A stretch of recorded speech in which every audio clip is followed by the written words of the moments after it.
Bonsoir. C'est un bonheur pour moi de te retrouver. Il me reste encore une soirée après ce soir et c'est Claudine qui prend le relais.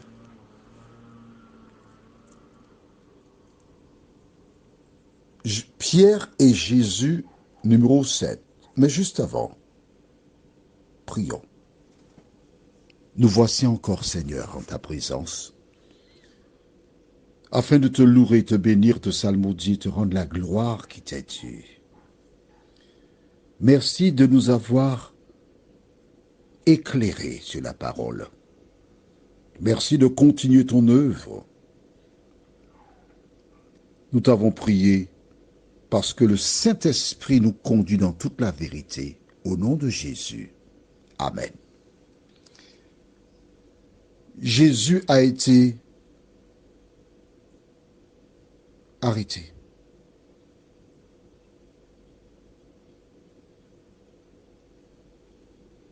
Crucifié. Et nous lisons dans Marc chapitre 16, versets 1 à 7. Lorsque le sabbat fut passé, Marie de Magdala, Marie mère de Jacques, et Salomé achetèrent des aromates, afin d'aller embaumer Jésus. Le premier jour de la semaine, donc dimanche, elles se rendirent au sépulcre de grand matin, comme le soleil venait de se lever. Elles disaient entre elles, qui nous roulera la pierre loin de l'entrée du sépulcre? Et, levant les yeux, elles aperçurent que la pierre, qui était très grande, avait été roulée. Elles entrèrent dans le sépulcre, virent un jeune homme assis à droite vêtu d'une robe blanche, et elles furent épouvantées. Il leur dit, ne vous épouvantez pas. Vous cherchez Jésus de Nazareth, qui a été crucifié. Il est ressuscité. Il n'est point ici. Voici le lieu où on l'avait mis. Mais allez dire à ses disciples et à Pierre qu'il vous précède en Galilée. C'est là que vous le verrez comme il vous l'a dit.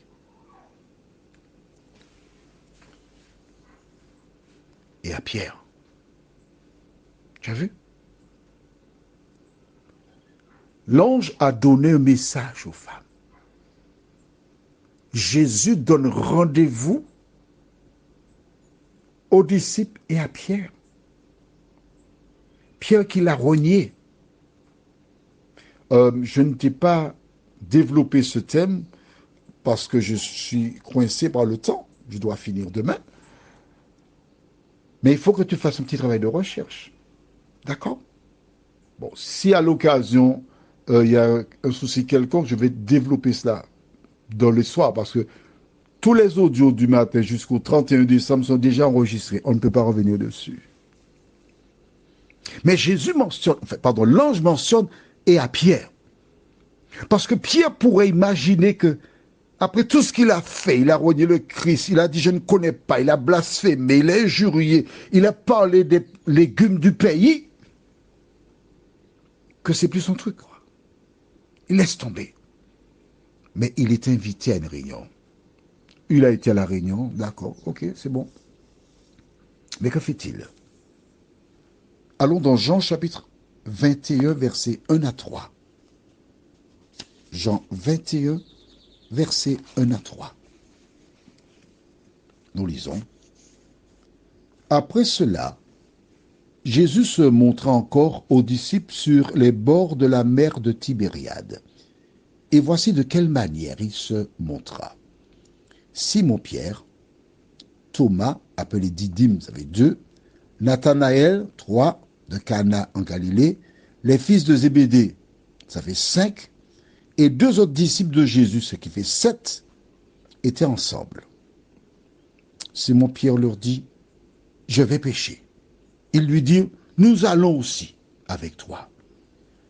Ils sortirent et montèrent dans une barque, et cette nuit-là, ils ne prirent rien.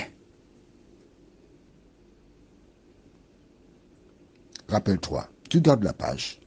Nous allons simplement au livre de Luc, chapitre 5, verset 10. Il en était de même de Jacques et de Jean, fils de Zébédée, les associés de Simon. Alors Jésus dit à Simon, ne crains point, désormais tu seras pêcheur d'hommes. Lorsque Jésus appela Simon-Pierre, il lui dit, ta mission sera d'être un pêcheur d'hommes. À partir de maintenant, tu ne vas plus pêcher les poissons, mais tu iras dans ma vigne, parler de moi, enseigner, dire aux gens que Jésus revient bientôt. Voici pourquoi je t'ai appelé. Je te mets à part. L'ennemi sait que lorsque Dieu appelle quelqu'un, il est en danger. Que fait-il? Il provoque une situation chaotique. Il tente Pierre, il pousse Pierre à violer la parole de Dieu, à faire le mal. Ensuite, il le pousse à blasphémer. Il le pousse à renier Jésus. Il le pousse à injurier. Mais avant tout ça, il a pris son couteau, il a coupé l'oreille de quelqu'un. Après tout cela, comment Pierre peut-il être crédible? Que peut-il dire de Jésus? De la même manière que le diable poussa Moïse à tuer l'Égyptien, il n'était plus crédible puisque Pharaon le cherchait pour le mettre à mort. Écoute bien ce que je te dis. Toute personne qui œuvre pour le Seigneur est l'objet d'attaque du malin. Mais quel que soit ce que tu pourrais faire, n'oublie jamais que c'est l'Éternel qui t'a appelé. Et si c'est l'Éternel qui t'a appelé, n'aie pas peur. Même si tu passes par des situations difficiles, même si tu commets des crimes, quel que soit ce que tu peux faire, lorsque Dieu t'appelle, il a un projet pour toi. Écris ça dans ton cahier. Jérémie 29, verset 11. C'est bon? Que dit Jérémie 29, verset 11? Car je connais les projets que j'ai formés sur vous, dit l'Éternel. Projets de paix et non de malheur, afin de vous donner un avenir et de l'espérance. Toi qui m'écoutes en ce soir, par le passé, tu présentais Jésus. Par le passé, tu invitais des femmes et des hommes à se donner à lui. Comme Moïse, comme Pierre, tu as trébuché.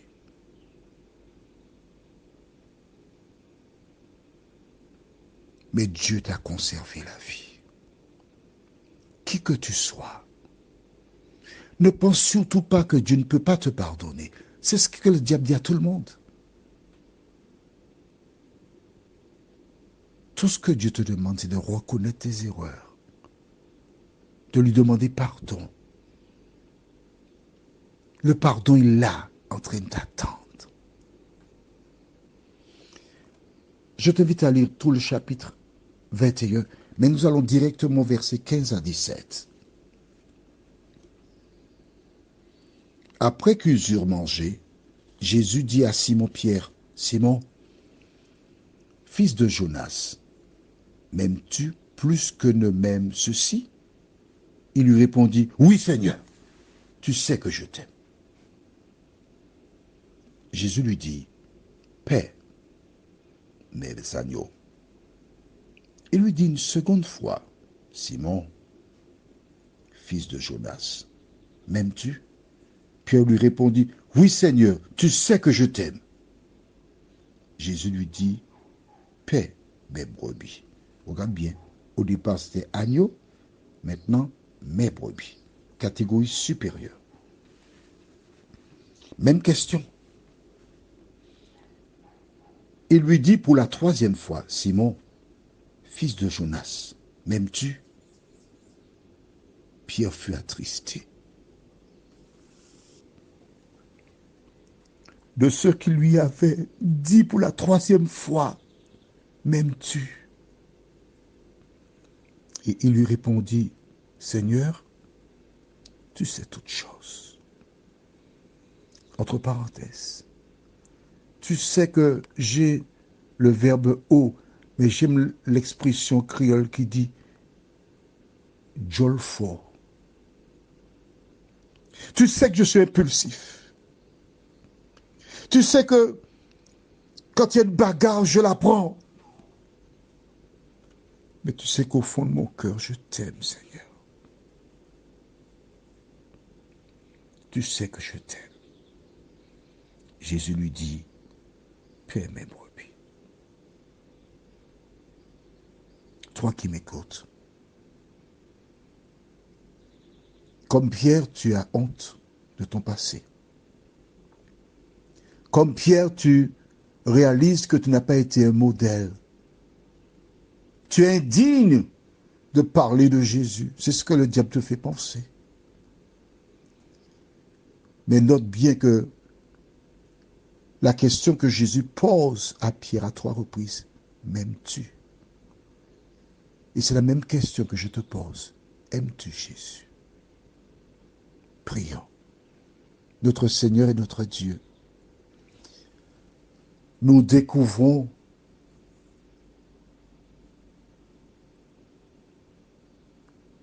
à travers la parole que l'important c'est de mettre la main à la charrue. Et tu t'occupes de nous transformer. Merci de continuer cette œuvre en nous, nous t'en prions, au nom de Jésus pour ta gloire éternelle. Amen. Je te souhaite une bonne nuit, c'est le regard de Dieu, et à demain soir, s'il nous prête la vie.